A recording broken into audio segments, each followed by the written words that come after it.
অনেক ধরনের চা এসে গিয়েছে, মানে যেমন ধরুন গ্রিন টি, ব্লু টি, পিঙ্ক টি, কিন্তু আপনারা কি মাচা টি এর নাম শুনেছেন? এটি আসলে কি?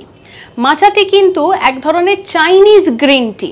কি হচ্ছে না, অন্যান্য চা যেভাবে প্রসেস করা হচ্ছে, চা পাতা যেভাবে তোলা হচ্ছে, প্রসেস করা হচ্ছে, তার থেকে কিন্তু এই মাচা টি অনেকটা আলাদা। কি হচ্ছে না, যখন চা পাতাটি তোলা হবে ঠিক তার 3 থেকে 4 সপ্তাহ আগে থেকে ওই সেই গাছগুলিকে আলাদা করে রাখা হচ্ছে, ডিরেক্ট সানলাইট দেওয়া হচ্ছে না এবং শেডে রাখা হচ্ছে। আর ঠিক তারপরেই চা পাতা এবং নরম যে ডালগুলি থাকছে সেগুলিকে তোলা হচ্ছে, ওগুলোকে প্রসেস করে একদম একটা ফাইন পাউডারে তৈরি করা হলো। আর সেটাতে আপনি হয় জল বা দুধ দিয়ে মিশিয়ে আপনি আপনার মতন খেতেই পারেন।